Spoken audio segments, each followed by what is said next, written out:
안녕하세요. 청취자 여러분께 수줍게 인사드립니다. 저의 실패한 결혼 생활, 그리고 기가 막힌 복수까지 모든 이야기를 한데 털어놓고 싶어서 이렇게 사연을 올리게 되었습니다. 세상에 별별 인간 참 많다지만 이렇게 뻔뻔하고 아나무인한 사람들은 처음 본 것 같아요. 어떻게 이야기를 시작해야 할지 막막하고 또 사건이 너무 많아서 뒤죽박죽일지 모르겠지만 털어놔 보도록 하겠습니다. 제 이야기를 듣고 세상에 이런 정신 나간 인간들도 존재하는구나 하고 알아주셨으면 좋겠습니다. 우리 엄마는 정말 걸걸하신 분이었습니다. 반평생을 시장통에서 생선 손질해서 팔면서 저랑 우리 오빠를 먹여 살리다 못해 대학까지 턱하니 보내주셨거든요. 생선 팔아서 어찌 그런 돈을 만졌나 싶을 정도로 장사 수완이 참 좋으신 분이었습니다. 불의를 참지 못하고 시비를 거는 진상 손님에게 굵은 소금을 뿌려가며 지켜낸 시장통 한 구석이었죠. 그러던 엄마는 저희가 모두 고등학교를 졸업하자마자 생선 대가리 썰어 파는 일이 지겹다면서 식당을 하나 차리셨어요. 생선이 지겹다고 하시더니 생선 조림을 파는 가게를 내셨습니다.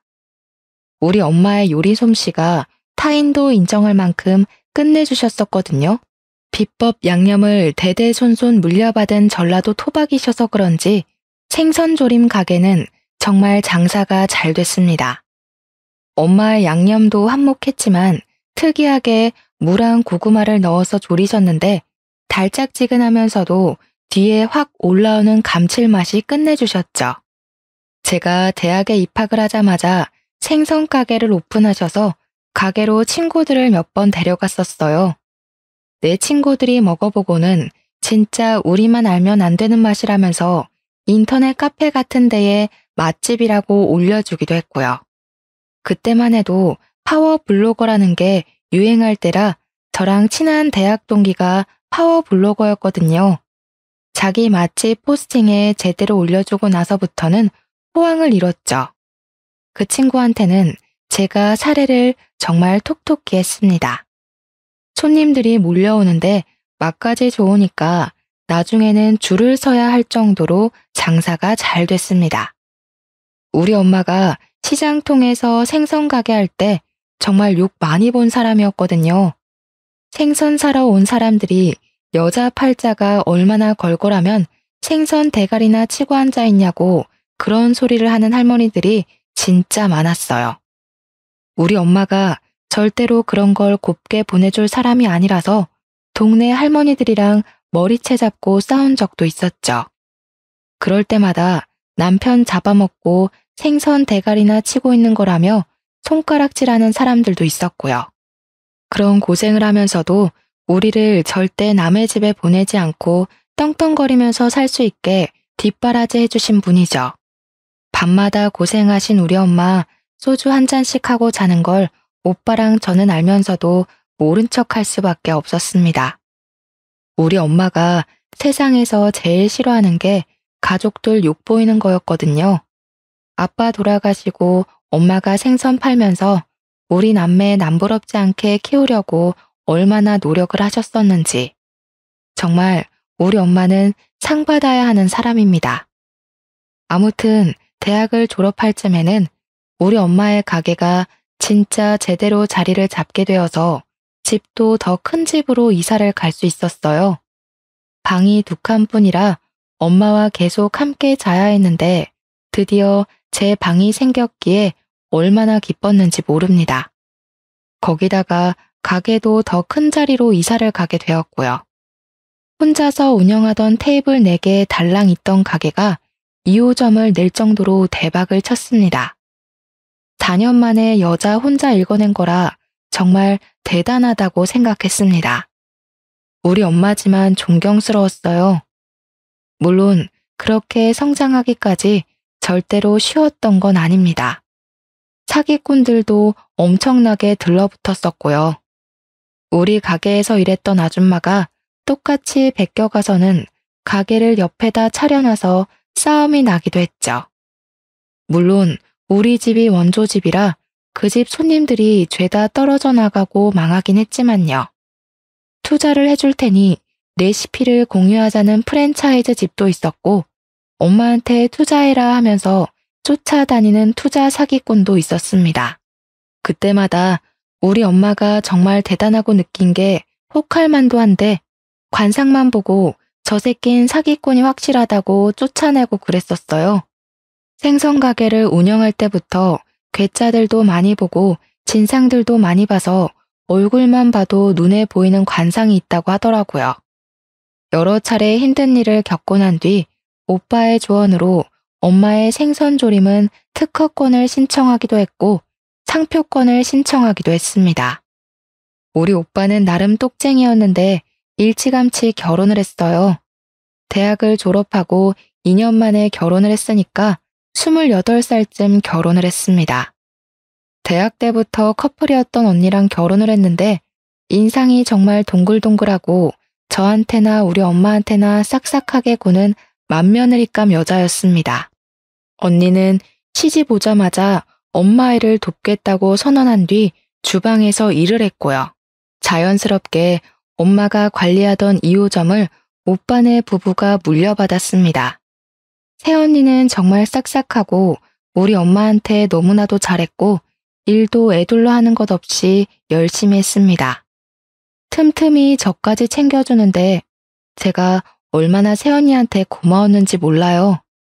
엄마는 저한테 나중에 결혼해서 할 일 없으면 3호점을 내주겠다고 했는데 오빠가 결혼할 때 저는 취직이 확정되었습니다.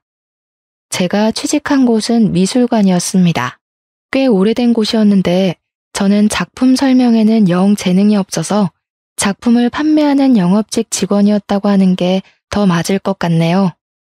큐레이터를 하기에는 경력도 전혀 없었고 부족한 게 많아서 작품을 판매하는 쪽으로 열심히 일을 했죠.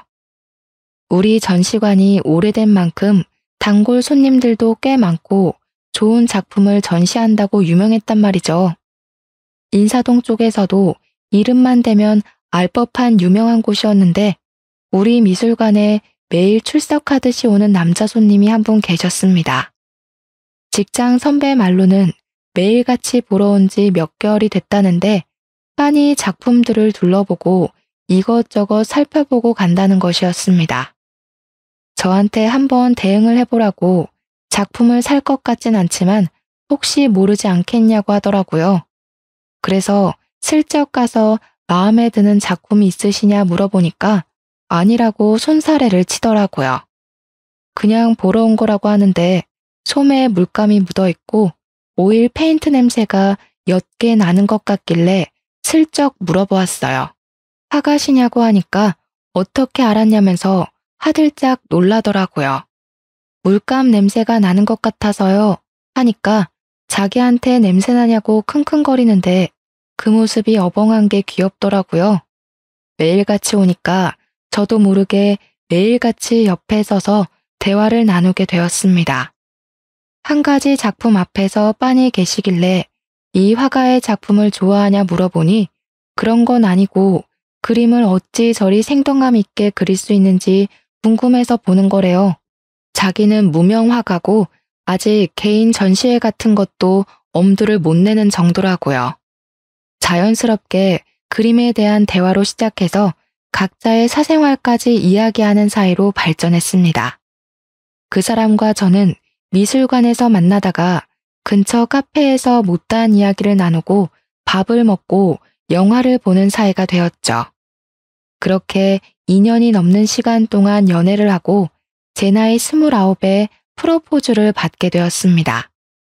비록 자기가 버는 건 별로 없지만 미술학원 강사도 나가고 있고 고생 안 시킨다고 할 순 없지만 최대한 노력을 해보겠다고 했어요. 그 무엇보다 진정성 있는 고백이라고 느껴져서 저도 홀라당 넘어가고 말았고 결혼을 약속하게 되었습니다. 그런데 그때까지도 별말 없이 저의 연애를 지켜보던 엄마가 상견례를 하고 나서부터 은근히 싫은 티를 내더라고요. 다른 건 아니고 시모될 사람의 얼굴이 욕심이 덕지덕지 붙어 있다고 이를 크게 칠 관상이라고 했습니다. 연애하면서 시모에 대한 이야기를 많이 듣진 못했지만 예비 신랑의 소심한 성격을 생각해보면 그런 시모 밑에서 자란다는 건 상상도 못할 일이었거든요. 우리 엄마가 관상 공부를 한 것도 아니고 무당도 아니니까 그냥 에이 하고 넘어갔죠. 결혼식 날까지도 시모한테서 그런 낌새는 느끼지 못했고요. 그런데 정말 결혼식 그 이유가 문제였습니다. 우리 집이 식당을 하고 있다는 걸 시댁도 다 알고 계셨거든요. 결혼한 지 4개월쯤 지났을까? 새언니한테 전화가 오랜만에 와서 반갑게 받았는데 다짜고짜 신우 그거 알아? 하는 거예요. 뭘 알아요? 무슨 일 있어요? 하니 우리 시모가 자꾸 엄마 가게에 찾아와서 공짜로 밥을 먹고 이것저것 요구를 한다는 겁니다.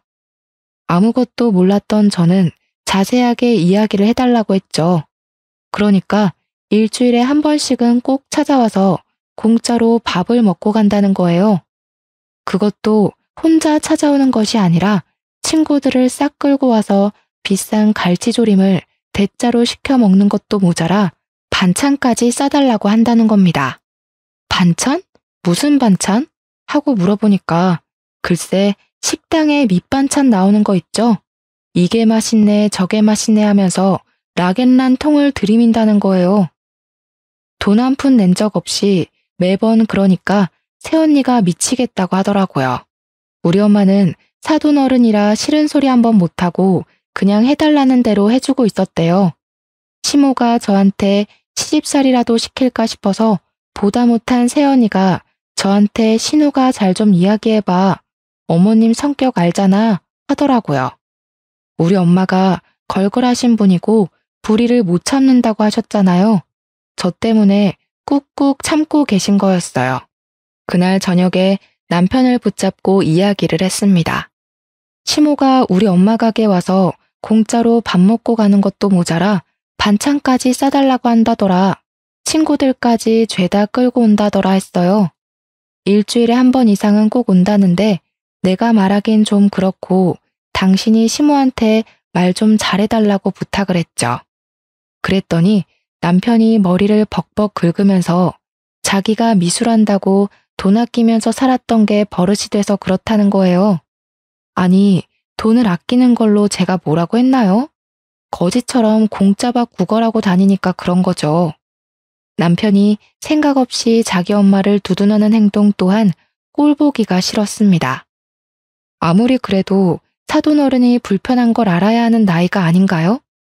어떻게 남의 업장에 가서 친구들까지 죄다 끌고 공짜밥을 먹고 올 수 있는 건지 이해를 하고 싶어도 할 수가 없었습니다. 저만 해도 친구 집에 빈손으로 찾아가 본 적 없는 사람이고요. 어디 가서 얻어먹는 걸 즐기는 사람도 아니었거든요. 거기다가 우리 남편이 결혼하고 몇 개월이 지난 지금까지도 월급 120만 원 꼴랑 들고 오거든요. 학원에서 정직원도 아니고 시간 강사로 일하고 있어서요.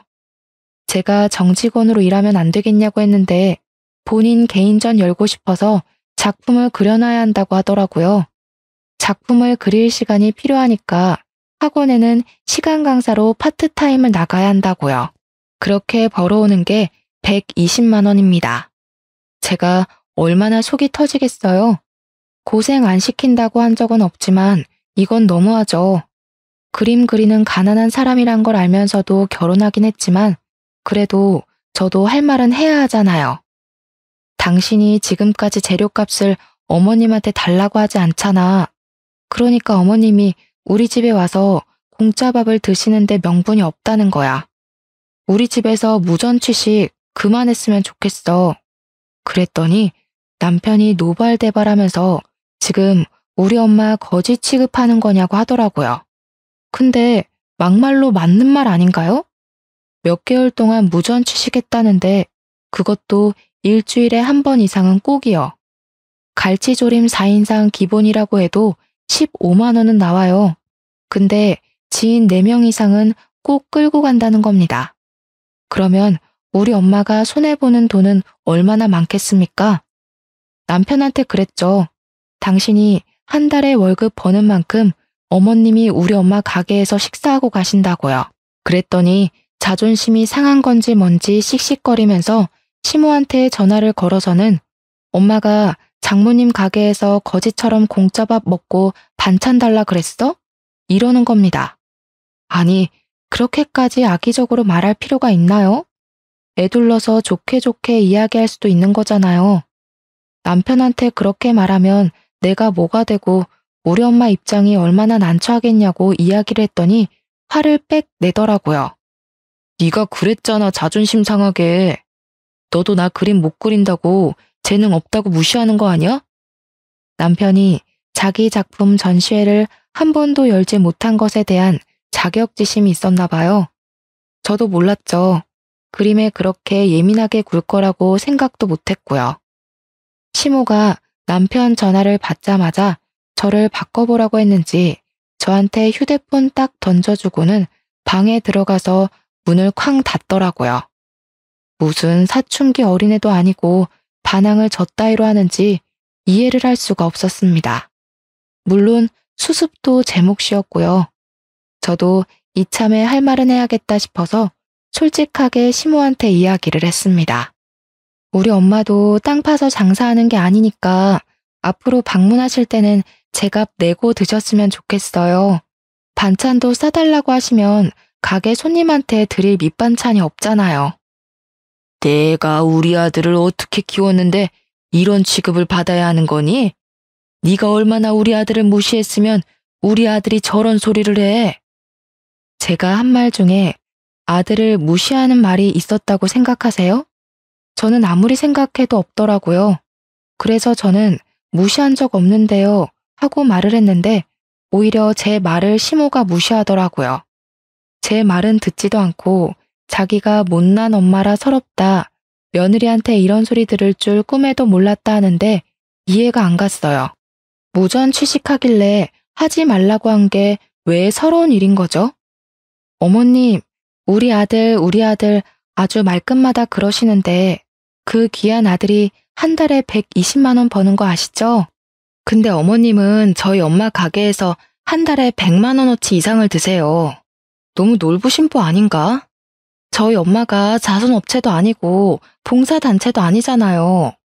그러니까 시모가 내가 지금 거지라는 거냐면서 우리 아들이 한 달에 120만 원 번다고 무시하냐는 겁니다.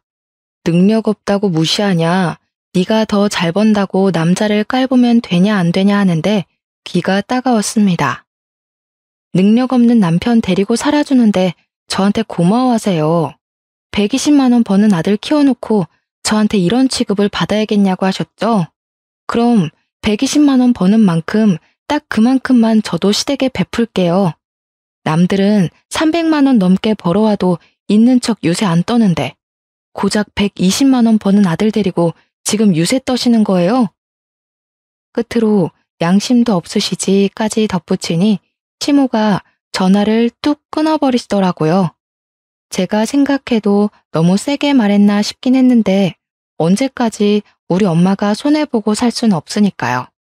그 뒤로 시모한테 연락이 며칠간 없었고 저는 새언니한테 문자를 남겼습니다.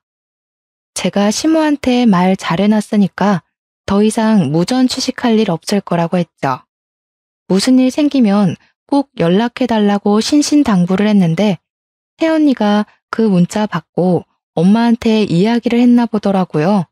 우리 엄마는 혹여라도 제가 시집살이를 당할까봐 걱정이 되어서 그래도 일주일 내내 오는 거 아닌 게 어디냐고 가끔 와서 드시고 가라고 하는데 저는 싫었어요.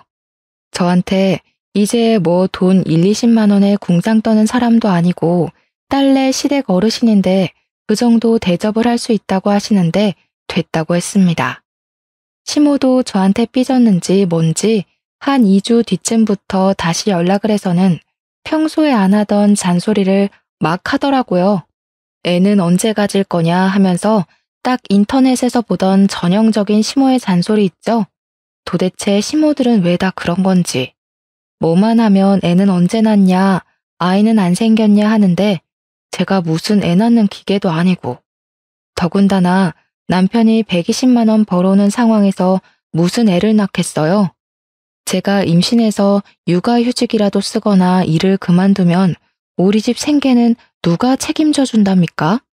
시모가 생활비 줄 것도 아니고 대책이 없어도 너무 없는 소리만 하니까 나중에는 예 하고 말게 되더라고요. 아무튼 3개월을 꼬박 손주 타령을 하길래 저도 발끈해서 남편이 정직원이 되거나 그림이 좀 팔리거나 해서 돈을 벌어와야 되지 않겠냐고 했어요. 제가 일을 그만둬야 임신 계획도 가지고 하지 않겠냐고, 상식적으로 내가 임신하고 애 키우고 어떻게 일을 하겠냐고 대답했죠. 그러니까 시모가 말꼬리를 잡으면서 나보고 지금 상식이 없다고 그러는 거야? 이러잖아요. 그렇게 말꼬리를 잡는 것도 진짜 재주라면 재주겠네요. 너무 피곤했습니다. 시모까지 저한테 저러니까 남편은 저한테 또 무슨 자격지심을 부릴까 하는 생각부터 들었어요. 어머님, 그러면 이 집에서 유일하게 돈 버는 제가 애 키운다고 일을 그만두면 누가 우리 부부를 먹여 살리죠? 아, 어머님 돈 많으세요? 그래서 저희한테 돈 쥐어주고 싶으셔서 애부터 낳으라고 독촉하시는구나? 저는요, 그럼 어머님만 믿고 당장 사직서 내고 올게요. 어머님께서 저한테 월급 주시면 되겠다. 저는 한 달에 400만 원 좀 안 되게 벌거든요.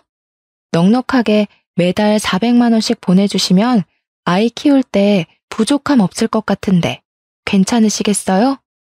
뭐라고? 나한테 지금 네 월급을 달라고?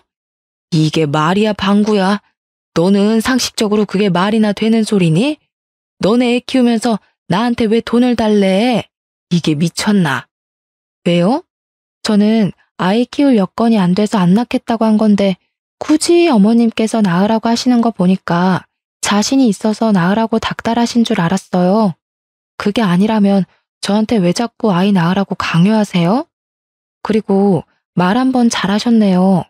어머님 말대로 저희 아이거든요? 어머님 애가 아니라요. 저희 부부 밑에서 태어날 아이를 저희가 계획해야지. 왜 어머님께서 일일이 참견이세요? 그렇게 답답하시면 매달 400만 원씩 보내주고 잔소리하세요. 시모가 이렇게 할 말 다 하는 며느리는 너밖에 없을 거라고 씩씩거리시더니 할 잔소리가 없으신지 끊어버리셨습니다. 그렇게 한동안 아이 이야기는 쏙 들어가고 잠잠해졌어요. 그런데 어느 날 갑자기 남편이 저한테 우리도 아이를 좀 가져보는 게 어떻겠냐고 은근히 몸을 붙여오더라고요. 그런 꼬락서니도 보기 싫고 결혼한 지 1년 만에 정이 다 털린 상태라 솔직하게 남편에게 이야기를 했습니다. 지금 우리 벌이에 애 못 키운다고요. 내가 일을 그만두면 당신이 그만큼 돈 벌어올 수 있겠냐고 이야기를 했죠. 그랬더니 남편이 집안에서 담배를 뻑뻑 피우더라고요. 담배를 피우지 않는 저에게는 너무 가혹한 행위였습니다. 저는 남편에게 아이를 가지고 싶으면 담배부터 끊으라고 이야기를 했더니 유일한 취미 생활인데 너무한 거 아니네요. 저는 남편한테 가감없이 이야기를 했어요. 너 그림 그리는 것도 내가 봤을 때는 취미나 다름없다고. 내가 미술관에서 지금 몇 년을 일했는데 그림에 힘이 있는지 없는지도 구별 못하겠냐고 했습니다. 우리 남편이 성격만큼 터치가 섬세한 화가이긴 하지만 남들 따라 그리는 건 잘해도 자기만의 색이 전혀 없는 사람이거든요. 남편이 한동안 작업실에서 나오지 않을 정도로 많은 충격을 받은 듯 했습니다. 하지만 저는 이걸 기회 삼아서 남편이 정신을 차리고 미술학원에 정직원으로 취직이나 했으면 좋겠다고 생각했어요. 그렇게 시간이 흐르고 흘러 남편의 자격지심과 시모의 잔소리를 버티며 2년이라는 시간을 보냈습니다. 남편은 그 와중에도 신인 작가전 같은 데에 공모를 넣었다가 몇 번의 실패를 겪었고 사람은 점점 피폐해지기 시작했어요. 우리 엄마는 남편을 마주칠 때마다 우리 사위 얼굴이 많이 상했다고 큰일이라고 걱정을 했어요. 얼굴이 저래서 어디 힘이나 쓰겠냐고 걱정을 하는데 저는 그저 속이 답답할 뿐이었습니다. 오죽하면 오빠가 따로 연락이 와서는 혹시 가정에 불화가 있거나 걱정이 있으면 새언니한테라도 다 털어놓으라고 하더라고요. 그러던 어느 날부턴가 남편이 다시 생기를 찾기 시작했고 저한테 꽃다발을 사준다거나 옷을 사주거나 하는 일이 잦아졌어요. 밝은 얼굴로 저한테 이제 우리 진짜로 아이도 곧 갖자 하는데 근래에 사람이 바뀌니까 저도 궁금하더라고요. 무슨 좋은 일 있냐고 물어보니까 자기가 그림으로 이제 돈 좀 만질 수 있을 것 같다고 좋은 자리가 생겨서 돈을 많이 벌어다 줄 수 있다는 겁니다. 단지 비밀 계약이라서 가족들한테 말을 할 수 없지만 믿고 기다려준 만큼 꼭 보답을 하겠다고 했어요. 그 말을 한 이후로 남편은 작업실에서 거의 살다시피 하면서 그림을 그려낸다고 했습니다. 집에서 빈둥빈둥하면서 파트타임 아르바이트만 하던 남편의 얼굴에 생기가 도는 건 좋았지만 무슨 작업실인지 궁금했죠. 그동안은 학원에서 그림을 그린다거나 집 베란다에서 그림을 그렸는데 작업실이라는 공간이 생긴 게 의문이었거든요. 그래서 남편에게 무슨 작업실을 얻은 거냐고 돈은 어디서 난 거냐고 물어보았죠. 아무리 뭐 작은 공간이면 충분하다고 해도 보증금은 꽤 큰 돈이 들어갈 테니까요.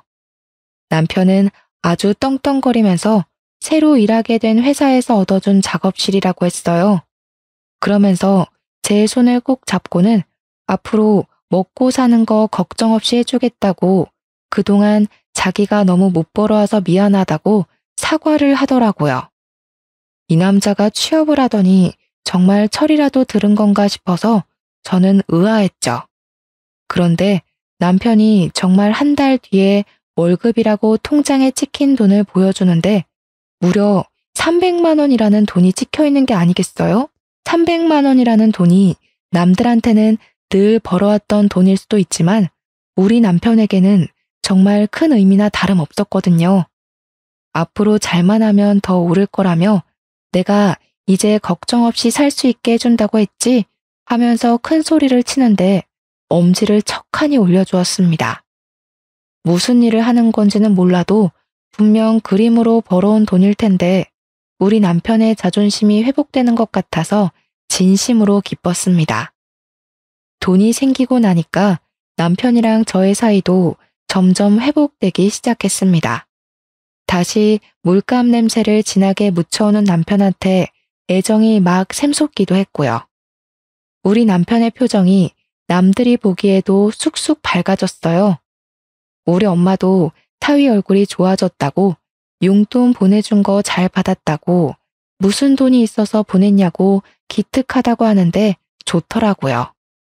그렇게 6개월이 더 지난 어느 날 남편의 월급은 쑥쑥 올라서 저보다 더 많이 벌어오기 시작했습니다. 당연히 부부금술도 좋아지고 이렇게 햇볕이 짱짱하게 드는구나 싶었던 어느 날 새언니에게 오랜만에 연락이 왔어요. 오랜만에 무슨 일이에요 하니까 새언니가 호들갑을 떨면서 신우 혹시 임신했냐고 물어보는 거예요. 간밤에 꿈을 꿨는데 태몽을 꾼 것 같다면서 꿈 이야기를 한창 늘어놓더라고요. 용 한 마리가 자기 손에 떡하니 올라탔는데 갑자기 맞은편에 있던 제 뱃속으로 뚝 들어가더라고요. 그래서 제가 웃으면서 임신은 무슨요 하는데 순간 마지막 생리일이 언제였더라?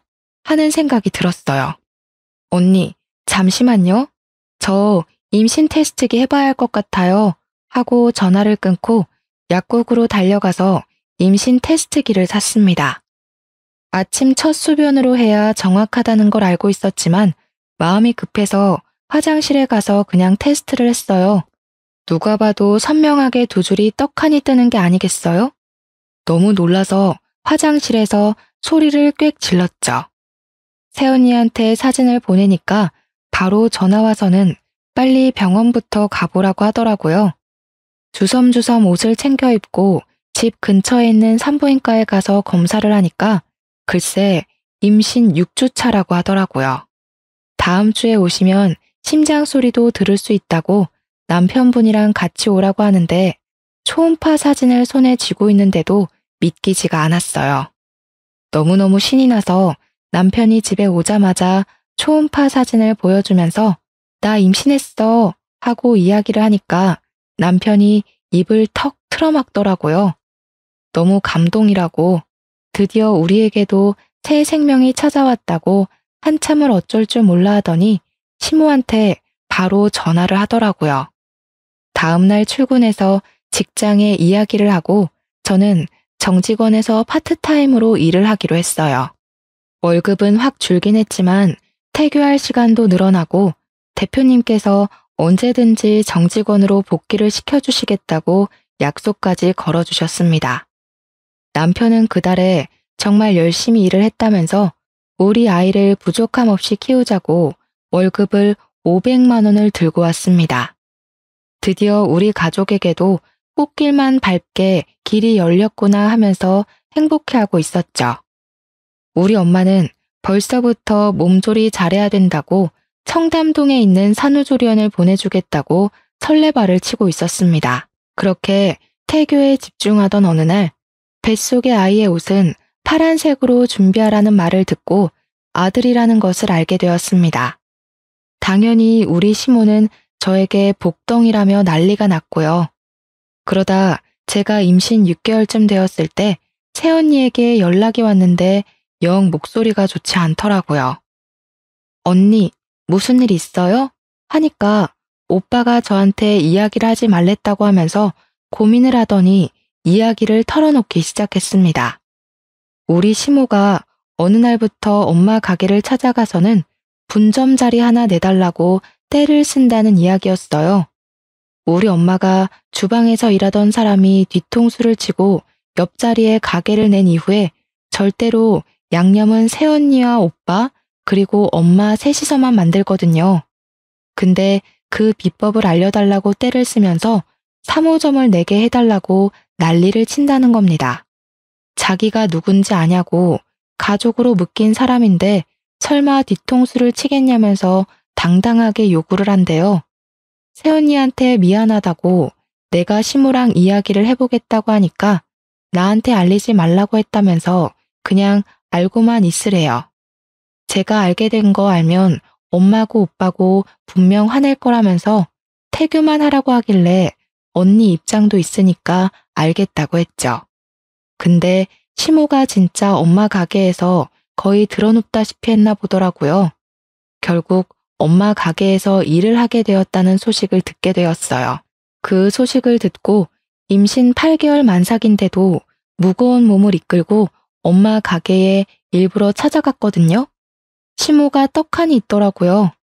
제가 모르는 척하면서 어머님이 여기 왜 계시냐고 하니까 몸도 무거운데 여기까지 왔냐고 나 여기 취직한 지 한 달 됐어 하는 겁니다. 근데 우리 엄마 표정이 영 좋지 않아서 저도 그냥 왜 많고 많은 가게 중에 우리 엄마 가게에 취직을 했냐고 물어봤죠. 그러니까 비법 전수 좀 받아서 나도 가게 내려고 그러지 이러지 않겠습니까? 너무 뻔뻔하죠? 근데 우리 엄마는 제가 혹시라도 미움받을까봐 아무 말도 못하고 한숨만 쉬고 있더라고요. 제가 인상을 살짝 찌푸리니까 시모가 지레 찔렸는지 내가 뭐 양념 비법이라도 훔칠까봐 그러니? 하면서 예민하게 반응하더라고요. 근데 우리 엄마도 일하라고 한 마당에 제가 뭐라고 할 수 있겠나요? 그냥 웃고 말았는데 엄마가 시킨 설거지나 서빙에는 관심도 없고 내내 주방만 기웃기웃하고 있더라고요. 그런 행동이 오히려 더 수상하게 보였습니다. 시간이 몇 주 더 흐르고 예정일보다 조금 이르게 아이를 출산했고 산후조리원에서 푹 쉬다가 집으로 돌아왔는데 그때부터 남편이 조금 이상한 행동을 하기 시작했어요. 저랑 아이한테는 아예 신경도 쓰지 않고 하루 종일 휴대폰을 보면서 안절부절 못하고 있다가 작업실로 쏙 가더라고요. 마치 무언가에 쫓기는 사람처럼 보였는데 저는 육아를 하나도 도와주지 않는 남편의 모습에 무척이나 서운했죠. 그래서 남편한테 하루는 너무 아이한테 관심이 없는 거 아니냐고 애기도 좀 안아주고 목욕도 시켜주고 하라고 했어요. 그랬더니 예민하게 버럭하면서 자기가 일하느라 바빠 죽겠는데 그럴 시간이 어디 있냐고 하더니 화장실에 들어가서 담배를 피우더라고요. 애도 있는데 담배를 피우니까 냄새가 거실까지 올라오고 진짜 너무 짜증나더라고요. 날이 갈수록 안색은 나빠지고 무슨 일 있냐고 물어봐도 신경 쓰지 말라고 예민하게 반응하고 남편 일인데 어떻게 신경을 쓰지 않을 수가 있겠어요? 시모한테 물어봐도 아무 말 못 들었다고 하고 저한테 알아서 하겠지 자기가 애도 아닌데 하고 말더라고요. 뭔가 찜찜했지만 말을 해주지 않으니까 꾹 참았습니다. 언젠가는 털어놓겠지 싶었고 저도 육아하느라 많이 지쳤거든요. 그러다가 사건이 터지고서야 모든 걸 알게 되었습니다. 어느 날 집에 경찰이 들이닥친 거예요. 저는 아이랑 자고 있었고 남편은 작업실에서 밤을 새우고 아침에 들어와서 작은 방에서 자고 있었거든요. 초인종 소리가 끊임없이 들리길래 누군가 하고 문을 열었더니 경찰입니다 하면서 무슨 종이랑 신분증을 막 보여주더라고요. 자다 깨서 정신이 없는 상태로 경찰이 여기 왜 왔냐고 물어보니까 영장 보이시죠? 압수수색하러 왔습니다. 하는 겁니다. 저는 너무 놀라서 이 작은 집에 압수수색할 것이 뭐가 있냐고 하니까 그림을 찾는데요, 글쎄. 알고 보니 모작을 만들어서 사기를 치던 일당을 검거하는 중인데 그 일당이 여기에 산다는 게 아니겠어요? 우리 남편 이름 석자를 딱 부르면서 어디 있냐고 찾는데 저는 너무 놀라서 우리 남편이 뭐가 어째요? 하고 있었죠. 경찰이 들이닥쳐서 방을 막 뒤지는데 애는 깨서 울지 작은 방에서 자고 있던 남편한테 수갑을 채우고 있지 아수라장이었습니다. 무슨 일이냐고 설명 좀 해달라고 하니까 저한테 경찰서로 오라고 하더라고요. 애를 업고 경찰차를 뒤따라서 택시를 타고 갔죠. 경찰이 하는 말이 우리 남편이 그동안 미술작품 위작을 만들어서 팔았다는 겁니다. 자기가 남의 그림을 따라 그려서 그 사람 작품인 것 마냥 사기를 쳤고 그 일당이 죄다 검거가 됐다는 거예요. 우리 남편이 벌어온 돈이 그동안 다 사기를 치고 일당을 받아왔던 거였죠. 저는 몰랐고요. 안 그래도 참고인 조사가 필요했다면서 저한테 정말 몰랐냐고 물어보는데 저는 너무 충격적이라 멍해졌어요.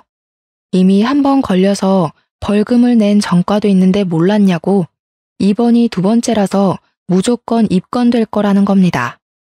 내 남편이 범죄자라니 이 사실을 누가 믿겠어요? 이게 꿈인가 싶기도 했습니다. 놀래서 시모한테 전화를 했는데 아침 대바람부터 전화했다고 성질을 내시더라고요. 경찰서라고 남편이 지금 입건됐다고 빨리 오시라고 했더니 시모가 그거 벌금 다 냈다고 하던데 하는 게 아니겠어요? 시모는 알고 있었던 거죠.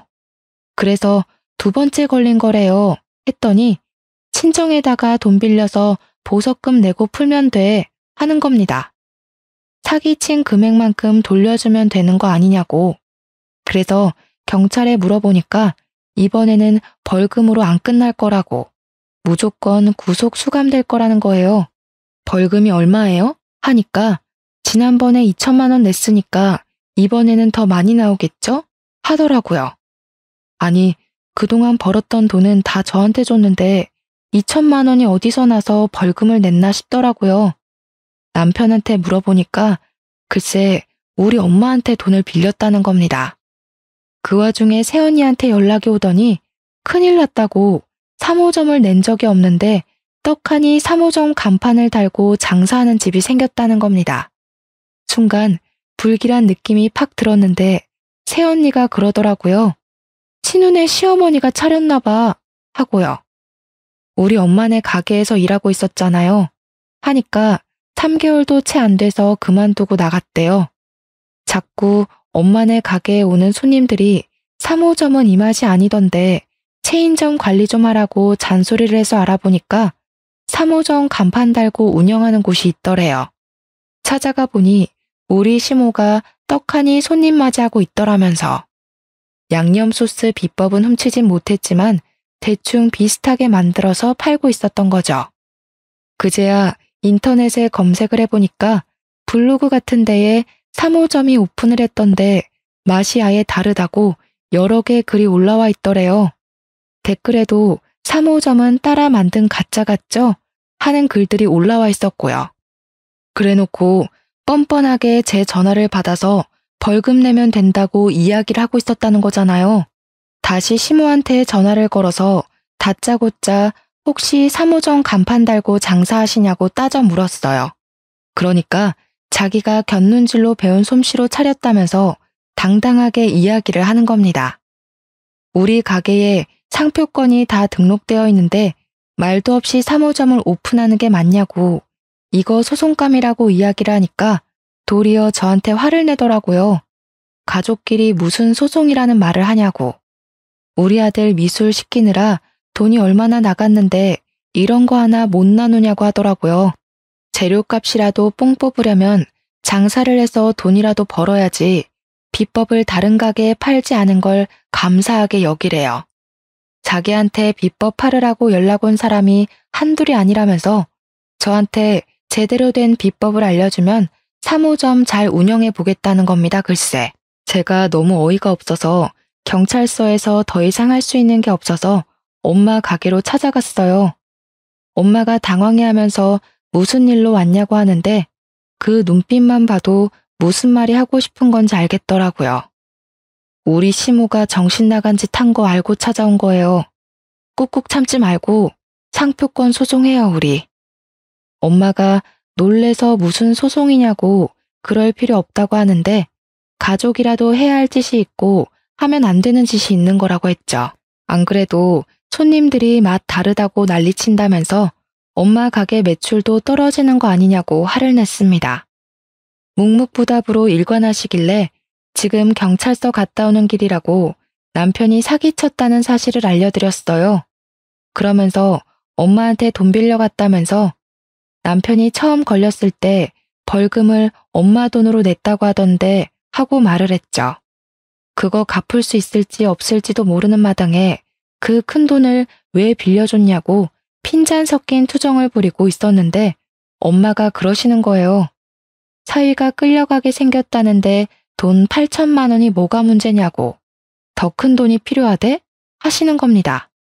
8천만 원? 벌금 분명 2천만 원이라고 했는데 웬 8천만 원? 분명 경찰이 처음 벌금 2천만 원 나왔으니까 두 번째는 더 나올 거라고 했는데. 엄마, 무슨 소리라는 거야. 벌금 2천만 원이고 그 이후에 또 사기를 쳐서 경찰서에 또 갔다고. 이번에는 입건될 거라는데? 그러니까 엄마가 통장을 들고 나오더니 남편한테 8천만 원을 송금한 내역을 떡하니 보여주는 거예요. 머리가 핑핑 돌면서 이게 다 무슨 상황인가 싶었습니다. 바로 엄마랑 같이 시모가 운영한다는 3호점에 찾아갔어요. 시모가 드디어 양념의 비법을 알려주러 온 거냐고 묻는데 열이 받아서 셀프 코너에 있는 깍두기 통을 들어 엎어버렸습니다. 시모가 놀래서 미친 거냐고 이게 무슨 짓이냐고 소리를 쳤죠. 벌금 2천만 원 빌린 게 아니라 8천만 원을 빌렸다고? 6천은 어디 갔어요? 아이고, 그걸 또 곳에 가서 일렀어?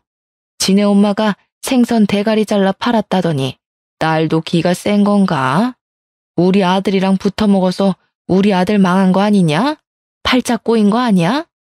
그 소리에 우리 엄마가 열이 받아서 시모한테 소리를 쳤죠. 손질해준 생선을 냅다 던지면서 내 돈 어디다 썼냐고 말이에요. 그 돈으로 이 가게 보증금 냈지.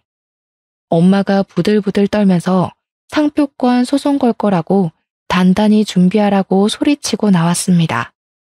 상표 등록 다 해놨던 가게였기에 명백한 상표권 침해였거든요. 남편은 결국 유치장으로 가게 되었고 우리 가족들은 저에게 이혼을 하라고 했습니다. 저도 그게 맞다 싶어서 이혼 소송을 바로 접수했고 변호사의 도움으로 상표권 침해 소송도 접수했죠. 소송에 걸린 시모가 우리 아들 살려달라고 자기도 소송 걸리면 뭐 먹고 사냐고 애걸복걸 하더라고요. 아들이 죽든 말든 저랑 뭔 상관이에요? 생선 대가리 잡는 집안이라면서 개무시하더니 저희가 무슨 자선단체예요? 나 몰래 친정에서 빼간 돈 1원도 남김없이 다 받을 겁니다. 아들내미 미술 시켰다고 유세는 다 떨더니 지금 꼬락서니 참 볼만하네요. 아들은 그림 공부 시켜놨더니 남의 작품이나 베끼고 있고 어머님은 남의 요리 비법 훔치다가 소송까지 걸리고요. 아주 둘이 모자간 게 아니랄까봐 우리 친정 무시할 게 아니라 그쪽 집안 도둑놈 집안이라고 스스로 욕해야 맞는 거 아니에요? 제 말에 아무 소리도 못 하더라고요. 결국 남편은 유치장 간 게 컸는지 친권, 양육권 모두 저에게 돌아오고 이혼 소송에서 승리했습니다. 상표권 침해 소송 또한 저희 가족이 당연히 이겼고 벌금 최고액 5천만 원이 나오게 되었죠. 원래 원조 본점이라며 거짓말 치는 건 많이 봤는데 동일한 상표로 3호점 떡하니 걸고 내는 몰상식한 인간은 처음이라고 변호사님이 혀를 내둘렀어요. 물론 시모가 계약한 3호점 자리 또한 상표권 침해 금지를 청구해서 간판을 바꿔 달게 되었고 장사는 폭삭 망했죠.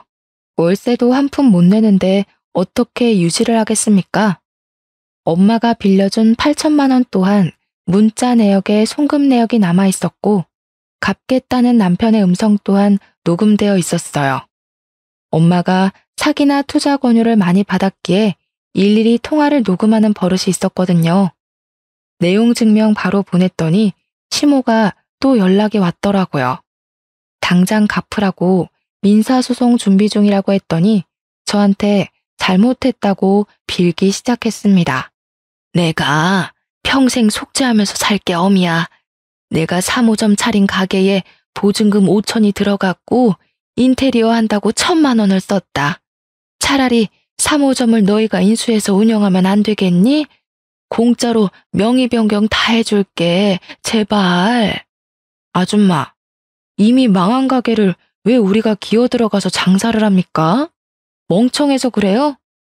못 들은 걸로 할 테니까 정해놓은 시일 내에 8천만 원 갚으세요. 아니면 압류 들어갑니다.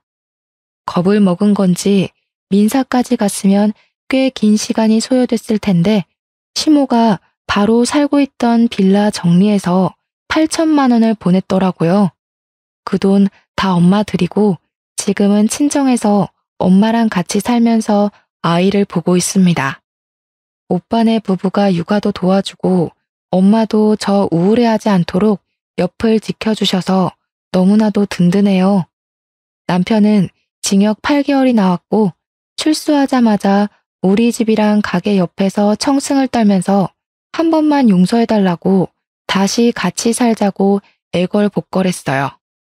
당연히 저는 바로 경찰을 불렀고 경찰에 끌려가는 와중에도 저에게 미련을 떠는 모습을 보면서 저는 치를 떨었습니다. 접근 금지 신청을 해놓긴 했지만 불안해서 조만간 이사도 갈 예정이랍니다. 세상에 정말 별별 인간들 다 있죠? 제 인생에 아주 큰 액땜을 했으니 남은 인생은 평탄하리라 믿어보려고 합니다. 아이와 함께 헤쳐나갈 제 인생이 꽃길이 가득하길 청취자 여러분도 같이 응원해주세요.